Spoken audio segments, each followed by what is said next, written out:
Shikues nderuar, mirëmbrëma edhe mirë se vini në Jeta në Kosovë. Sonte do të mund të ndiqni një intervistë me një mysafir special. Është ky Hoyt Brain Yee, i cili është zëvendës ndihmës i sekretarit Shteteve të Bashkuara të Amerikës, që është përgjegjës për relacionet e Amerikës me gati gjysmën e shteteve të Evropës.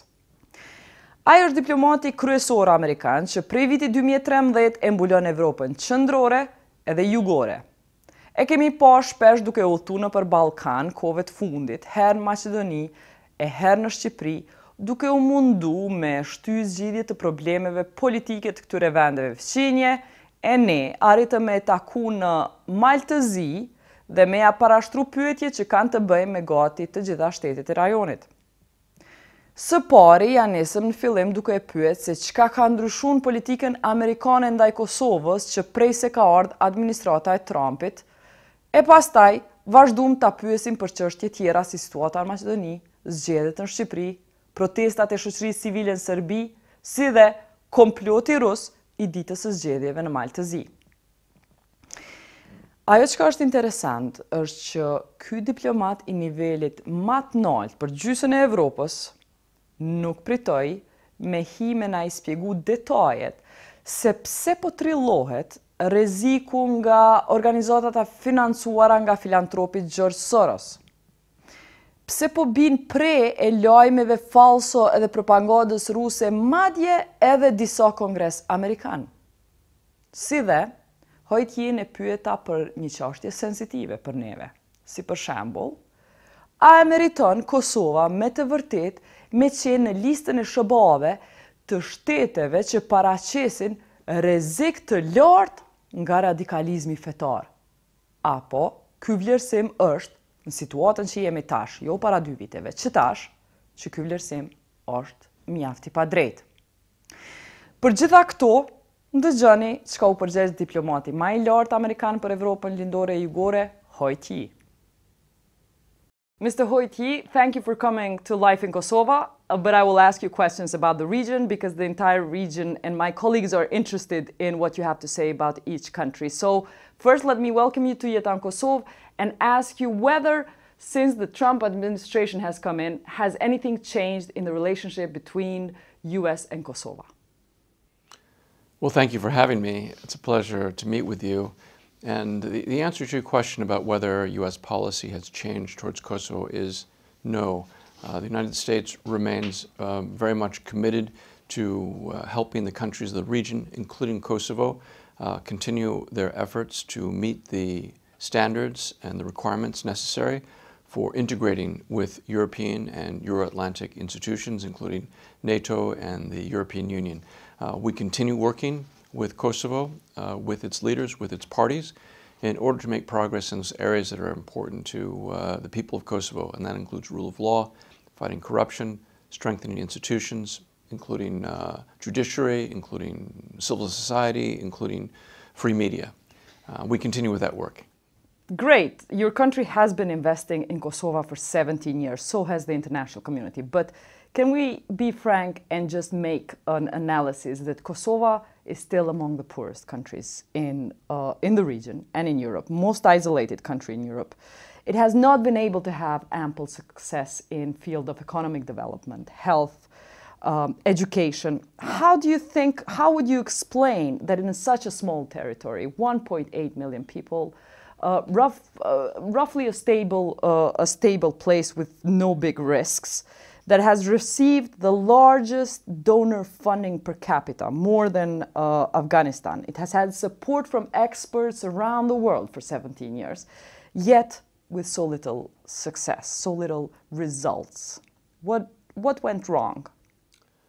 Well, it's an excellent question, and I think you need to ask people in Kosovo who know the situation better than I. What I can offer are the following 3 observations. One is that countries in transition require a lot of help, and every country is slightly different. Montenegro, for example, also received quite a lot of assistance from the United States, from European Union, from the international financial institutions, in order to become stable enough, in order to make the reforms necessary to make progress towards the EU, as it has its open chapters, and also towards NATO. And as you know, Montenegro will be joining NATO on June 5th. It's a big step forward, one that took a lot of work, but took time nonetheless. So what I would say is there are a lot of challenges, of course, economic, political, social, that need to be addressed. There is a lot of help for Kosovo, as you mentioned. There has been, and I think there is now, and there will be, because we believe it's important for Kosovo to become more stable, more prosperous, more able to join institutions that, that Kosovo deserves to belong to. Secondly, I want to point out there is a need in all the countries of the region for strong leadership, for stable leadership. It's very important that all the countries of the region have serious leaders who understand the importance of adopting reforms, of passing legislation, of adopting agreements, even if it's politically unpopular. This requires political courage. It requires an understanding of how Europe works, how the world works, and it requires dedication over a long period of time. So leadership is an important ingredient. And thirdly, I would say there must be a minimum level of social consensus, a national consensus about what needs to be done. So in a country like Kosovo, where there are very different opinions among different parties, among different leaders about what the right approach is, it does take time. It is difficult. We recognize, we in the international community recognize how difficult it is. But it is important for people in Kosovo to come together, to work together towards common goals. For example, in order to join the European Union or to get closer to NATO, it's important for the country to agree that it's going to work towards that goal. There must be a strategic decision by the leadership of the country, and the leadership of the country must convince the population, a sufficient consensus of the population, that those goals are important enough to put everything else aside, political differences, other lesser goals, so they can do what is necessary. So far in these three areas, there have been challenges, whether it's in just the sheer difficulty of the types of reforms, and they're difficult for all countries, in the leadership, where, as you've noticed, I'm sure, there has not been strong leadership, and thirdly, there's not, it seems to me, a national consensus on what needs to be done. For example, on the border demarcation agreement, there does not seem to be a consensus among all the parties, all the leaders, that this agreement should be passed. It seemed very clear to the international community that this agreement should be passed by the government, adopted by the Assembly, so that the country can move ahead towards getting the visa-free travel. Great. That was my next question about demarcation. So thanks for opening that question, and let's get to the details of it. You are in a country which actually, let's get straight about it. This country is getting to NATO, has improved, and you have visited and led it to the success of getting to NATO. But at the same time, it has not resolved all its border issues. It has issues with Croatia, yet it hasn't stopped it going forward. Two, there's Croatia that has issues with Slovenia. It hasn't resolved them, but it hasn't stopped and stagnated the entire country over some petty land, which most Kosovars think this is really this piece of land that they hardly see and visit. So how can Kosovars trust that there is no double standards here? Kosovar citizens who are who believe that their years of political advancement have been hijacked on the back of this really very small issue of demarcation. How can you convince them that it's not a double standard that the international community is playing towards Kosovo compared to how it's treating Montenegro, Croatia with its border disputes? It's a fair question. First, I would say all countries in Europe, in North America, my country, have problems with their neighbors. It's normal to have disputes, whether it's territory or it's rules or laws. There always are disputes. What's important is to find ways to at least manage them. If it's possible to solve them, of course, that's the ideal situation. But if you can't solve them, at least manage them. And what countries like Montenegro with Croatia, or Croatia with Serbia, Bosnia-Herzegovina with some of its neighbors, have found ways to manage the problems. If it becomes more than an administrative or theoretical problem, then of course it needs to be dealt with on a more urgent basis. But what has not happened, I think, in Kosovo is the government's own decision that it is going to do the necessary in order to convince the population, convince the other parties, a consensus within the government and then within the assembly, that this agreement must be passed in order to get what the people of Kosovo want, which is visa-free travel. Now, on the question of double standard. But the same has happened to this country. The prime ministers agreed to the country of Croatia and Slovenia. Prime ministers agreed they couldn't get it through their assemblies. In the end, this didn't stop them to go forward and enter the EU. Yes. I was going to say, you make the point about double standards.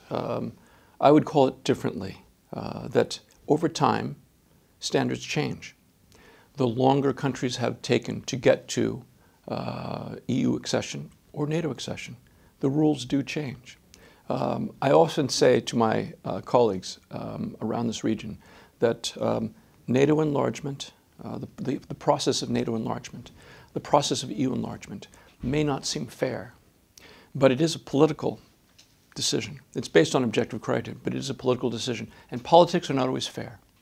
So what is important, we believe, is for leaders of Kosovo or any other country in the region that's trying to get closer to NATO or the European Union, is to make the strategic decision. Are you ready to do whatever is necessary to pass the legislation, to adopt the agreements, to eliminate the obstacles needed to join? It is not the decision of the applicant whether the criterion or the requirement is fair or not. If the country wants it, it should be willing to make that step. So in this case, you could argue, you could probably convince me that this requirement might be unfair, might seem unfair. But that is irrelevant. If the goal is to obtain EU membership or NATO membership or visa-free travel, the criteria should be clear at a minimum. In this case, it was clear. So then the obligation is on the leadership of the country to decide, is this something the government can accept? Is this something the assembly can accept? Is it something the people can accept? If their answer is yes, they should do everything possible to make it happen. If the answer is no, that is the sovereign right of the country to decide. Let's move on to a very interesting phrase you just mentioned, and you said that you're interested in stable and strong leaders in the Balkans. Some analysts have called this a sense of stabilocracy. Are we seeing in which the international community, the US and the EU, might be seen as favoring strong men in government in expense of democracy, a sense that potential troublemakers, that international community wants potential troublemakers in governments and accountable to international community rather than outside the frame and possibly destabilizing the place.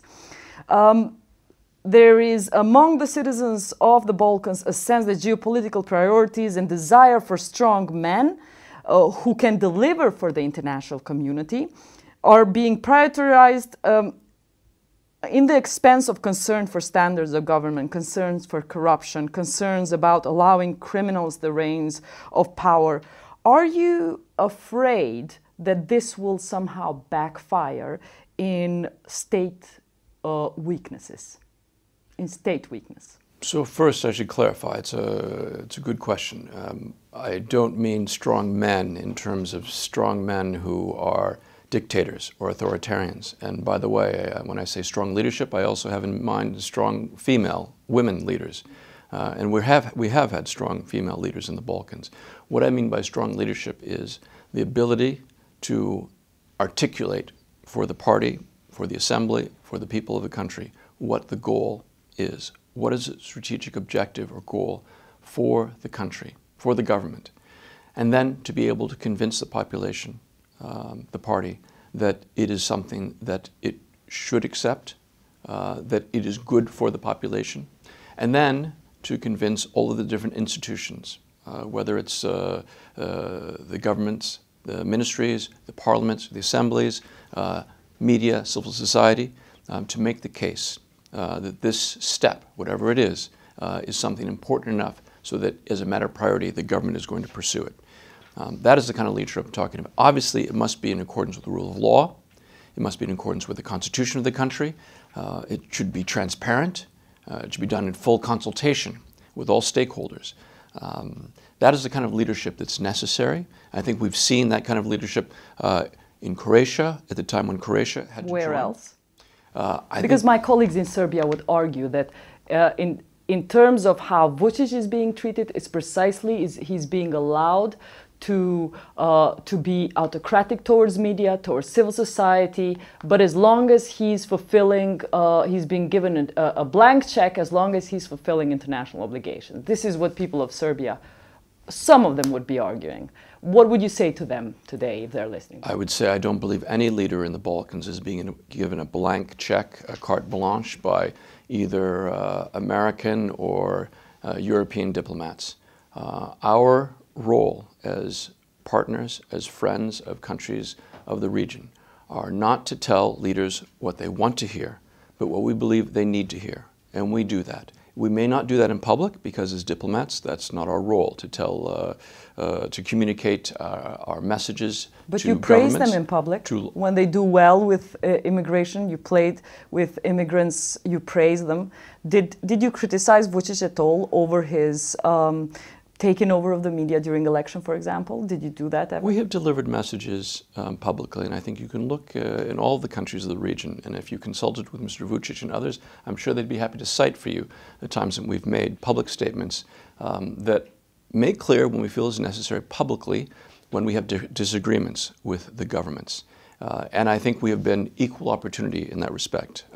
We do this because, again, we want to help the countries of the region move forward. In most cases, our messages are going to be carried in meeting rooms, in private. That is how we do our business as diplomats. At times, it is important, we feel, to deliver messages publicly, to make clear to the population where we stand. And when that is the case, we do it. And I think there's no country that is spared that form of treatment. And the reverse is true also. Leaders of this region are not shy about letting us know when they disagree with us, publicly or privately. And that is the kind of dialogue we welcome. What we expect is sincere, transparent, honest communication, whether it's in private or in public. And usually, I think that's the case. We can rely on our partners to tell us when they disagree, but also tell us when they need help. And we do the same. When we believe there's a problem, when we believe something else needs to be done that's being done at that time, we express that. The next question... I'm sorry, just to say that one question yes. I wanted to mention. It's not been just in Croatia. I would say in every country in the Western Balkans, at some point over the 3.5 years I've had this job, every government, every country, every government has at some point shown the type of leadership that I've expressed, to take a decision, to convince his or her party, government, assembly, to take a step which may not be easy, but is necessary for the country in order to move forward. It depends on the situation in the country, but I can say every country, every government that I've worked with has at some point shown that leadership. The whole region, let me get to the next question that concerns the entire region. The region has seen the rise of the influence of Russia. Basically with the coup in Montenegro, with the Russian-produced train that almost went into North Kosovo, the Russian encouragement of the authorities, outgoing government in Macedonia. My colleagues in Serbia tell me about the strengthening of its links Russia to Serbia, seeing weapons coming from Russia. The country is mulling whether to give diplomatic immunity for the staff of Russian-Serbian Humanitarian Center based in Niš. All these things happening, what do you think? Can we just first go back and look at what you think are the factors that have allowed Russia to influence the region so much? How did we get to here? Well, there's several factors. I think first, what I would say is that all countries that have interests in this region, business interests, political interests, security interests, attempt to at least consolidate, if not extend their influence This is normal statecraft.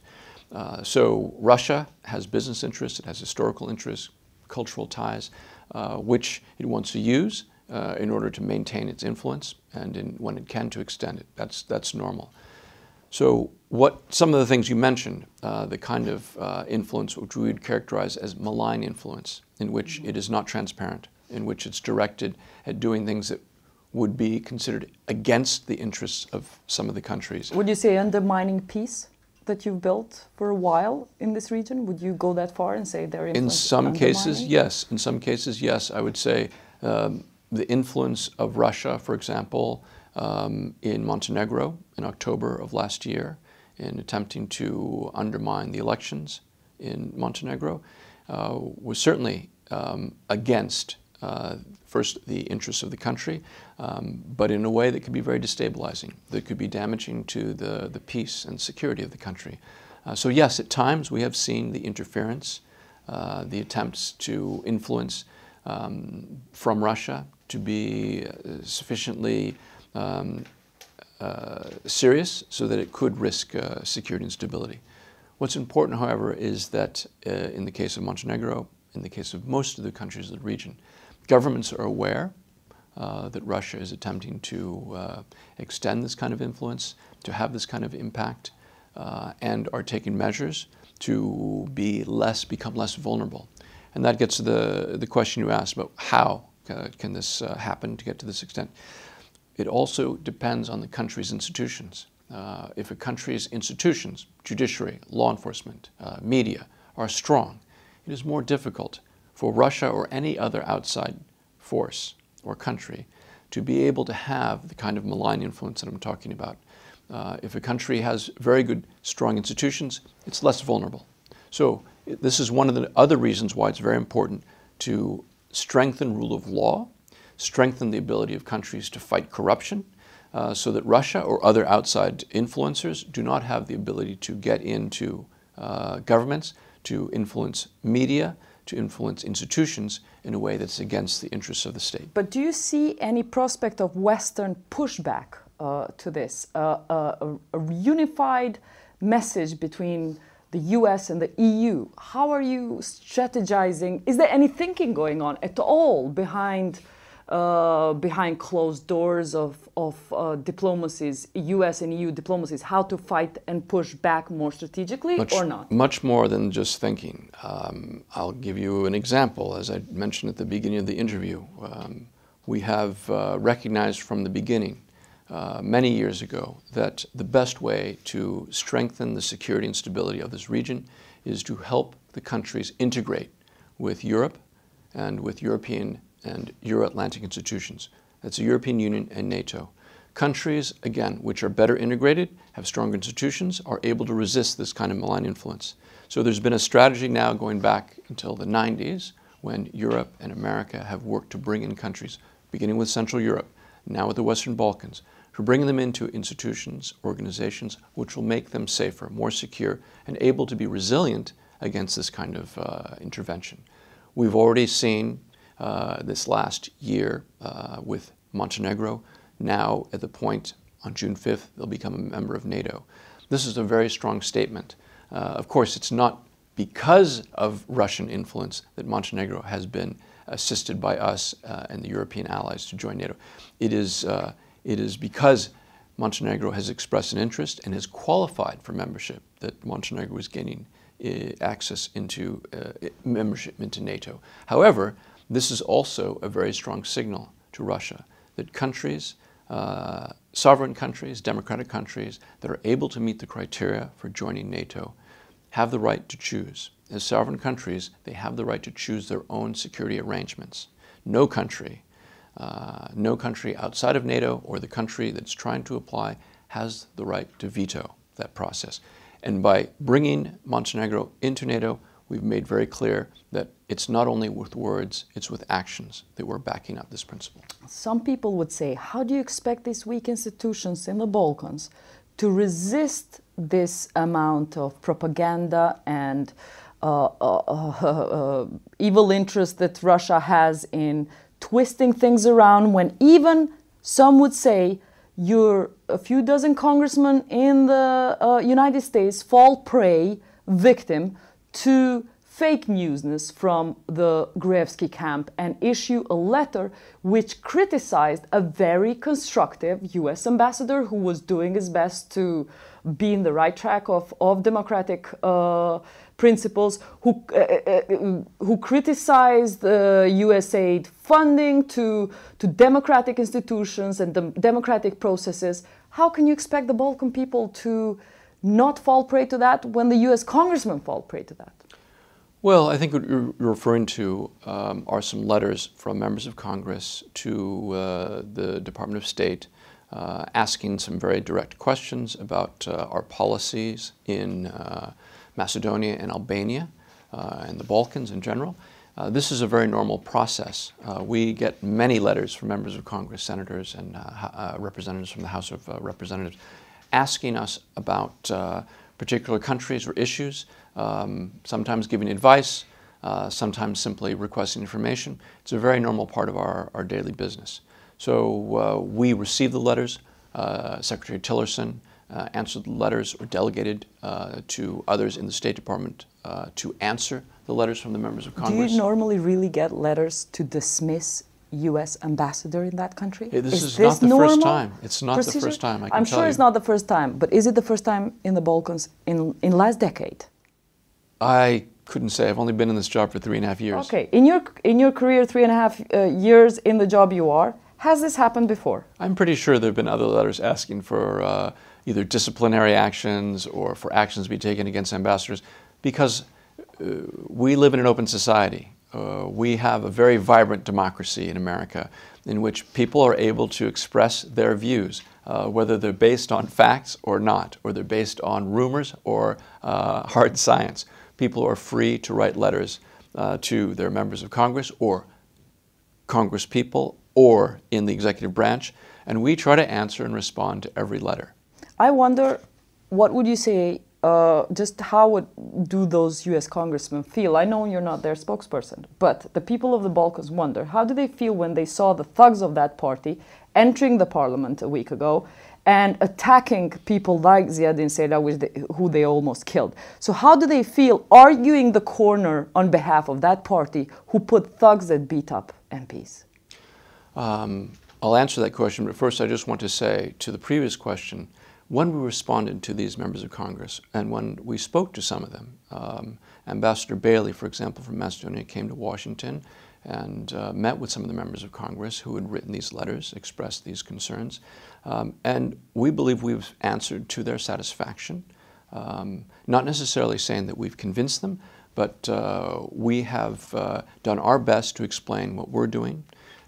We are confident that we've conveyed accurate information, information which has made an impression on these members of Congress, and I believe that we will not have the same suspicions, the same doubts from Congress when we've had the chance to explain what we're doing. When we've had the chance to explain, I believe we've been successful in getting through and making our message understood, and more importantly, having members of Congress understand what we're really doing. Because some of the letters, again, were based on misinformation, false rumors, which members of Congress have every right to pass on to us and ask us if this is true or not. We've responded. In most cases, the answer is this is not true, or this is a misunderstanding, and here are the facts. Now, can we address the same issue in Albania? My colleagues in Albania have said that some U.S. envoys in the region, including the U.S. ambassador in Albania, Donald Lu, have been attacked by local opposition groups as conspiring with so-called Soros conspiracy to undermine the region's stability. Have you responded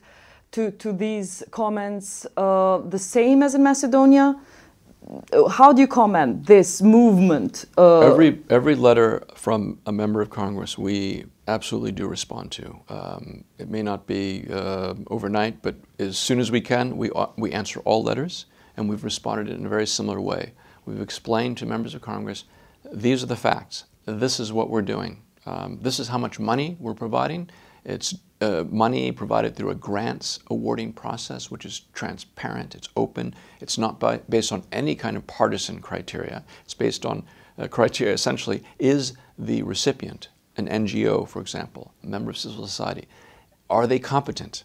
Are they able to show that they have a track record of doing the kind of work, whether it's about improving transparency or helping prevent discrimination or helping advance free independent media? If these organizations can prove through a very rigorous process that they are competent and able to do the job, they are able to get this kind of grant money.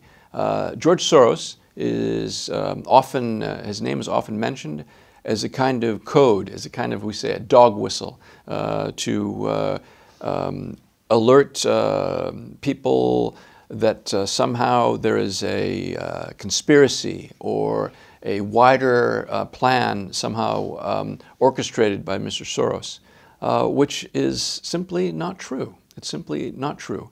But as you know, through social media, it's possible if you have enough people repeat the same rumor or the same lie, it can take a life of its own. And this is what's happened in Macedonia and in Albania. Social media has repeated these kind of rumors to the point where they take on a kind of reality that is not based on fact. It's simply based on repetition and more people saying this.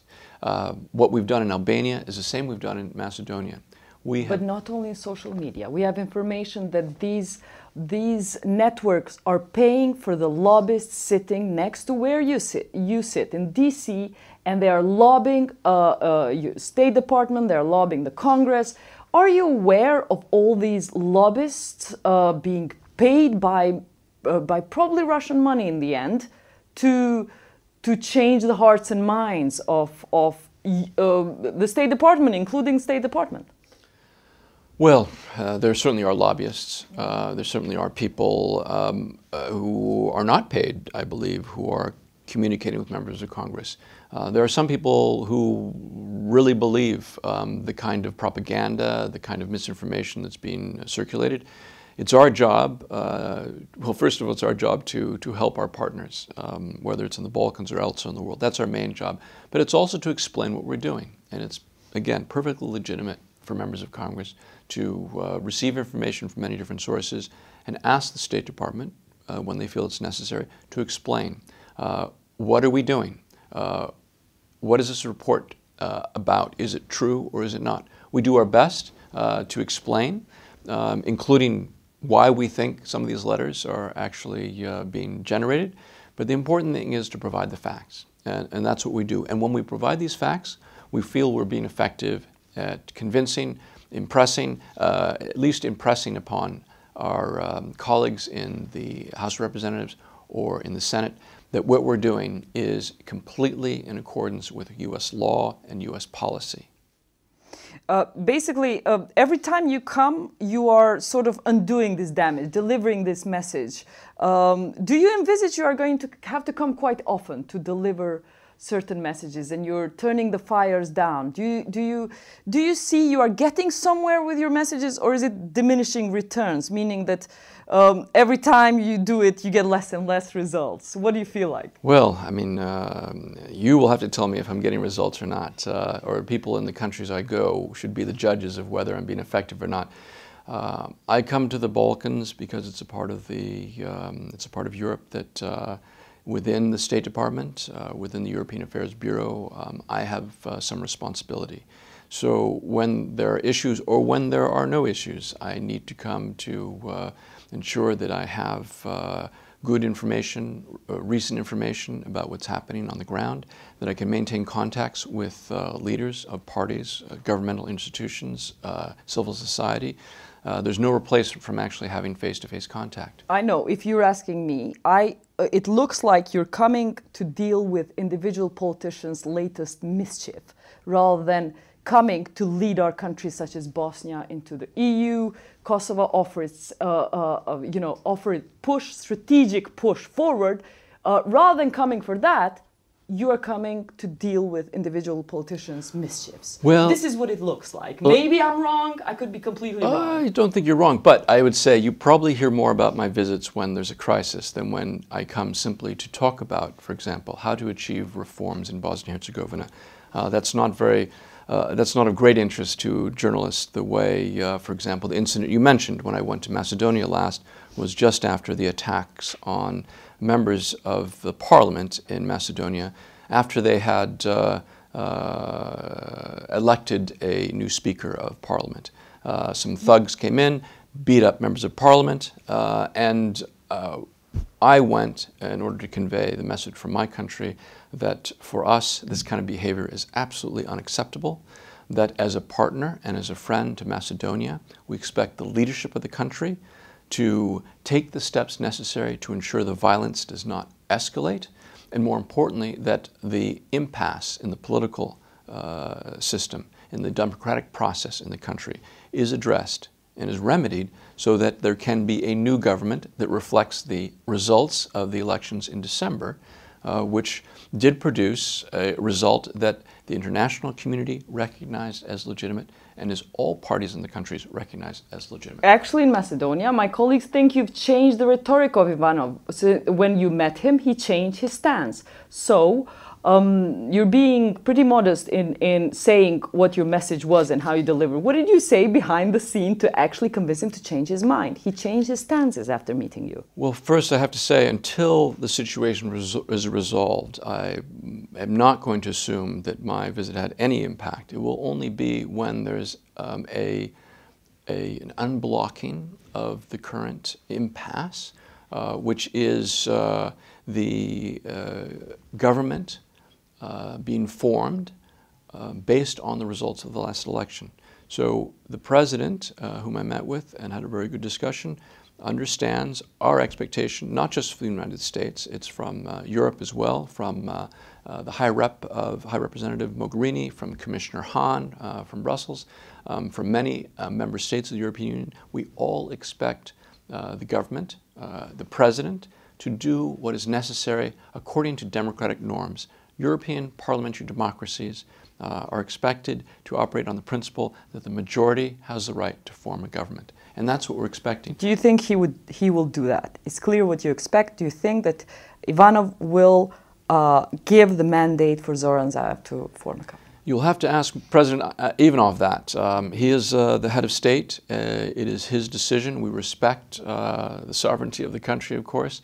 I believe that the president will do the right thing in the end, and we believe that is to give the mandate to the coalition, which has a majority in the parliament, so that the government can form and begin addressing and passing the kinds of reforms needed so Macedonia can move forward on its democratic path.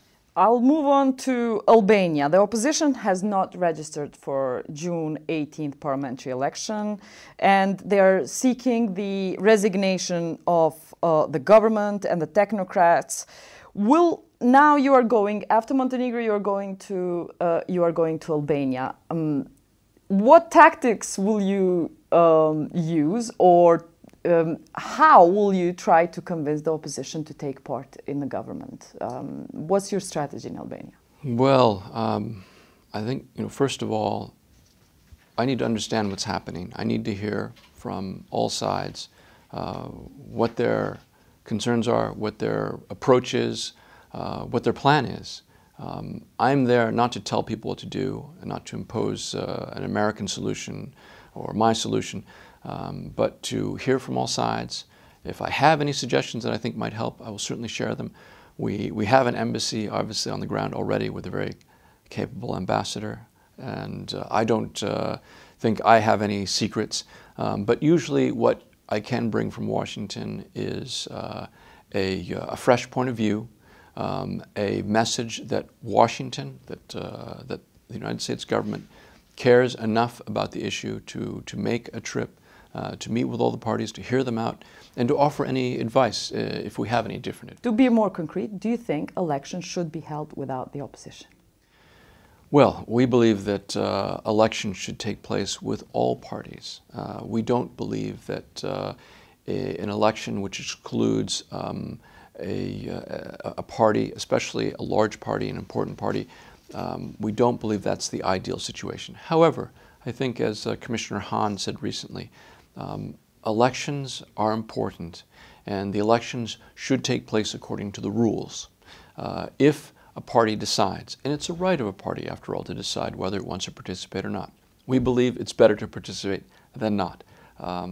Our President, Theodore Roosevelt, said it's much better to be in the arena than to stand outside and watch from the sidelines.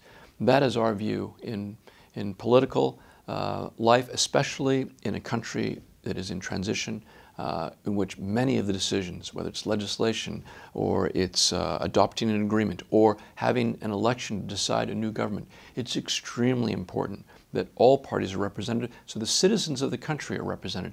If a citizen has voted for a party or a member of parliament, and that member of parliament or that party is not present, then that citizen is being disenfranchised, is not being represented in an important institution, arguably the most important institution in the country. So we hope that there will be a way for all parties to participate. We respect the right of all parties to decide whether or not they're going to.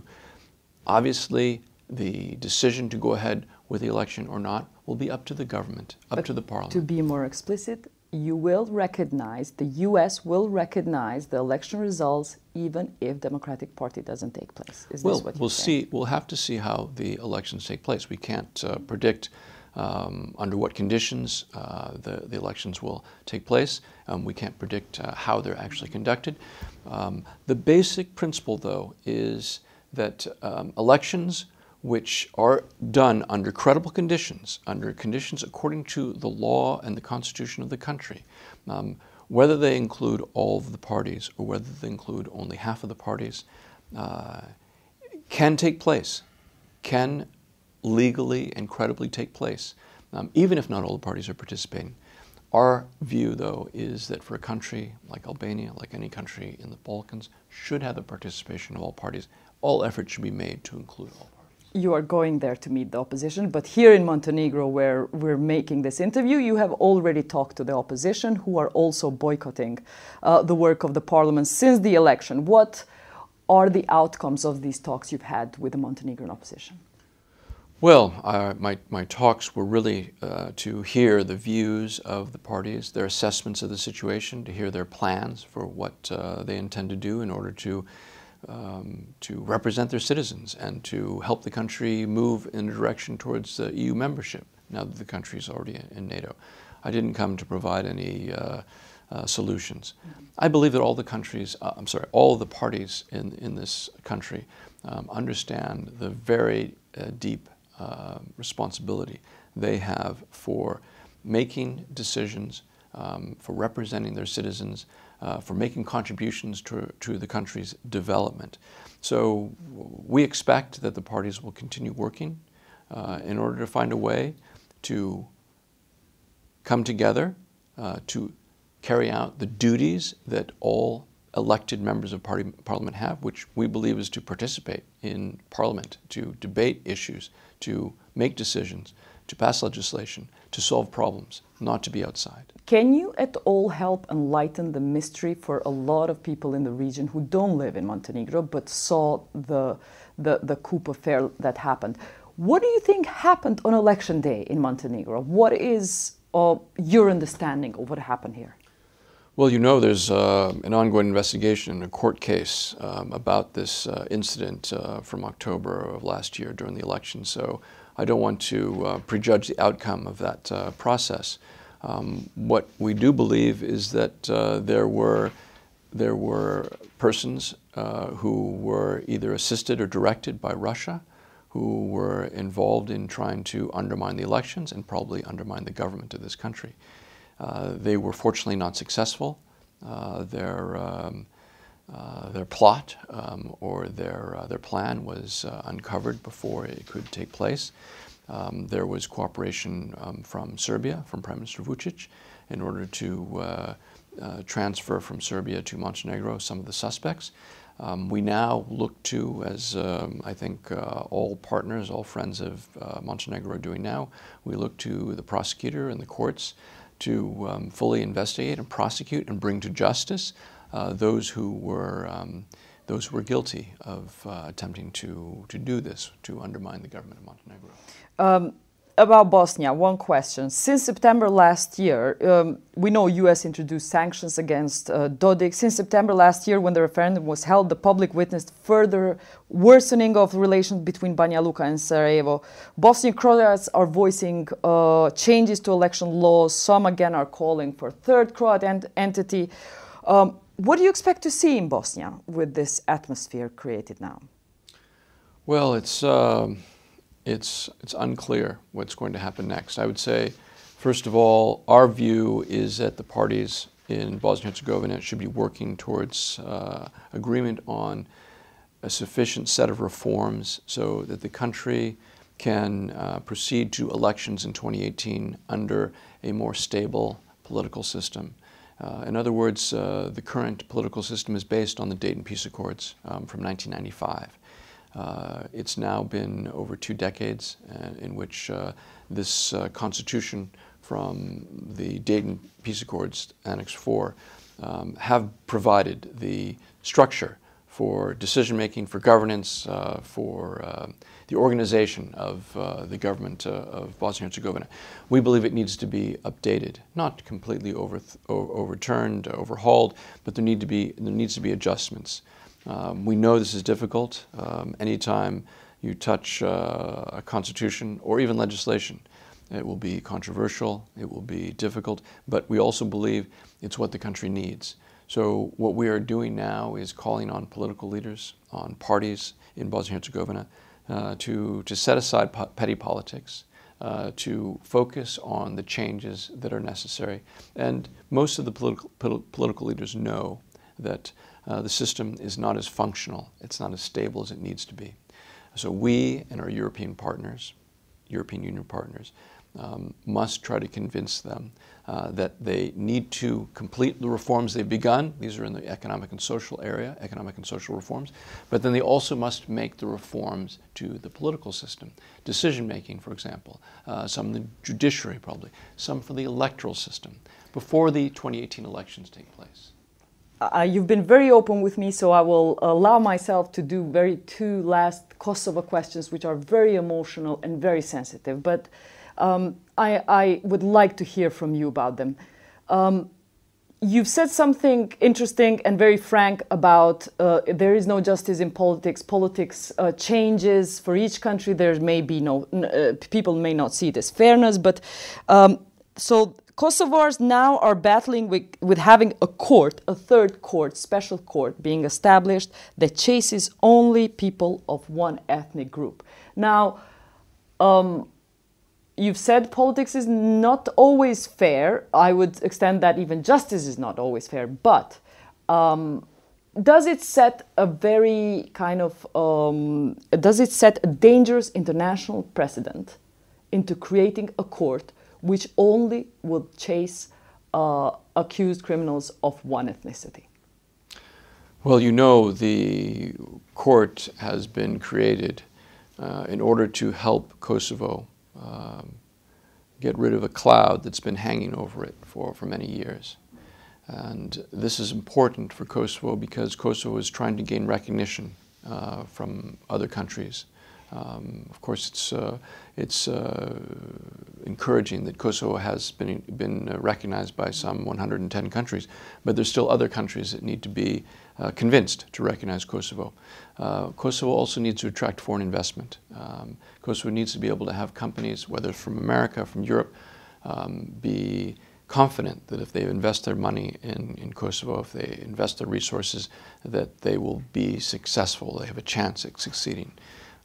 This can only be done, we believe, if this cloud of suspicion about possible crimes committed during the war, until this court can begin operations, conduct any cases if there is sufficient evidence. Until this is done, that cloud is going to be there. So we feel it's important in order to do this. But apart from having passed this law, apart from having passed another amnesty law which which has forgiven lots of deeds in the northern Kosovo where mostly Serbs live, Kosovars are seeing that on the other hand, Serbia is still keeping indictments from '99. So what do you say to those who think that while you've had this process of Brussels negotiation ongoing, the Kosovar's leaders, as they cross borders abroad, are getting arrested, while the Serb leaders got Serb citizens who were involved in all sorts of deeds against Kosovo state were amnestied, while Kosovar leaders who were involved in war in Milosevic, Serbia and Yugoslavia are not amnestied. Is that fair? Look, I'm not going to comment on individual cases. Of course, we believe that all cases should be dealt with in accordance with rule of law, in accordance with the law, constitution of each country. We do not support any political prosecutions. We do not support the use of indictments or cases as a way to achieve a political effect.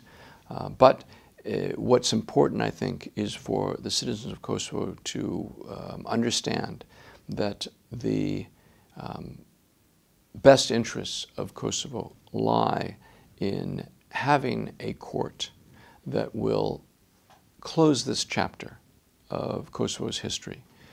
This court will be is being created at considerable expense from the European Union, with some contribution from the United States. We're not asked to be thanked or to be loved for this, but we do want the people of Kosovo to understand that we would not be doing this if we did not feel it was absolutely necessary.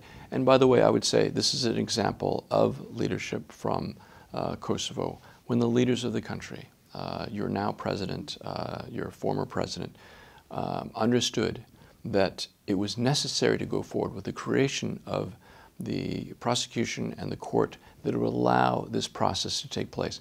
The sooner it can be finalized, this court, the sooner that the prosecutor can do his work and the judges can do their work, the better off Kosovo will be. You mentioned something which I want to end with. The light in the end of the tunnel for Kosovo is economic investment, economic development for especially the youngest Europeans that Kosovars are. Yet, I must say, the most sensitive question, I think, for you would be that the State Department has placed Kosovo high on the list of countries that breed terrorism. Now, right now, in the last 2 years, there haven't been any foreign fighters going to fight, Kosovo fighters going to fight for ISIS. But in every security meeting that there has been, Serbia has used this, the fact that Kosovo is high on the list of countries that breed terrorism as an argument to challenge Kosovo's statehood. Yet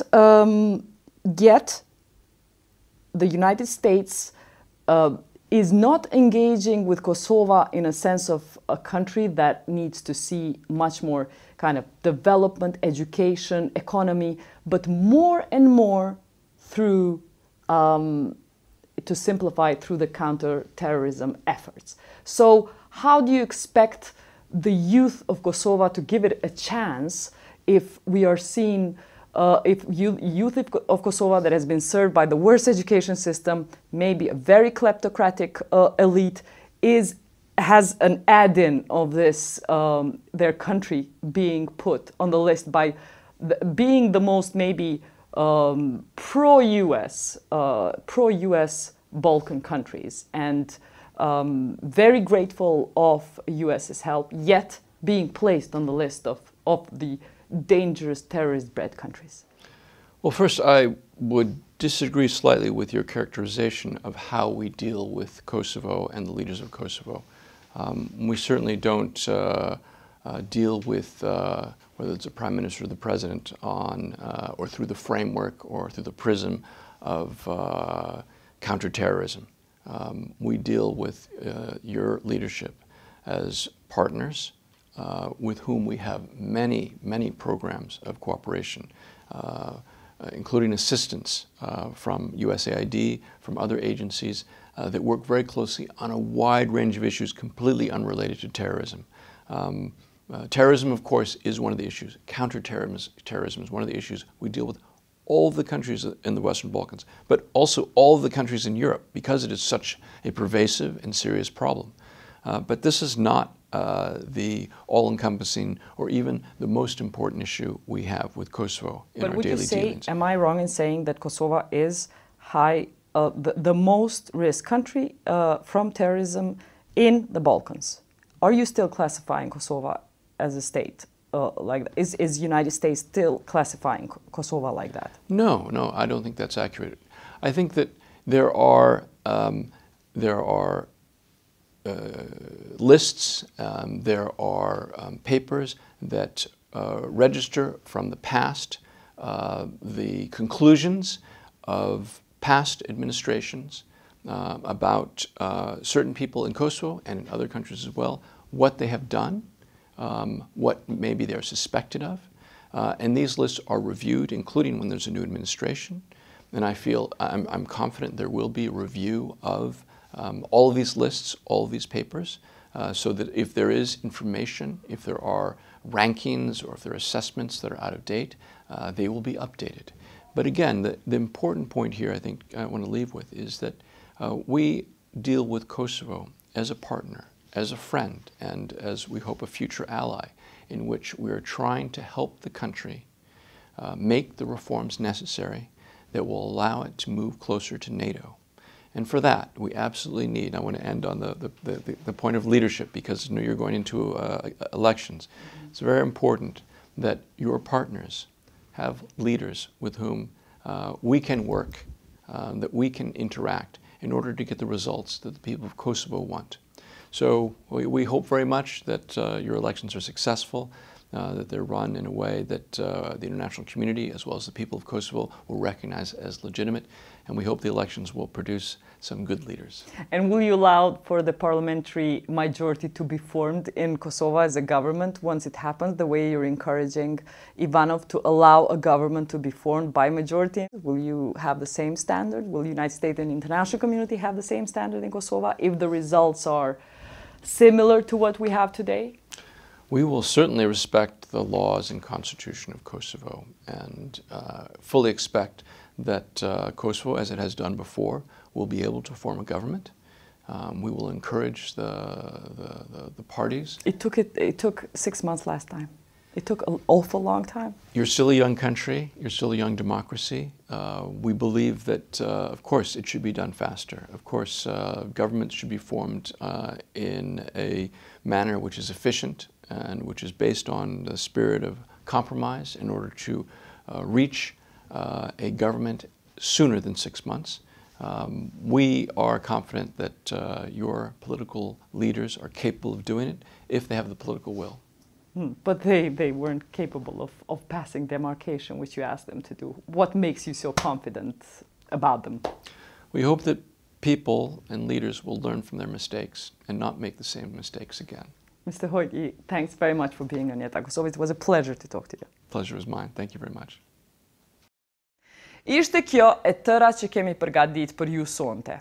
Transkriptin e gjithë kësaj interviste do të mund ta gjeni në faqen tonë të internetit jetankosov.com. E për gjitha pyetje që neve nuk na është kujtu me ja bo këtij diplomati, i cili mendoj që ka me vazhdu me vizitu rajonin e edhe Kosovën në të ardhmen, hiç mos pritoni me na i dërgu në kallzo.com. Deri javën tjetër, prej nesh, natën e mirë.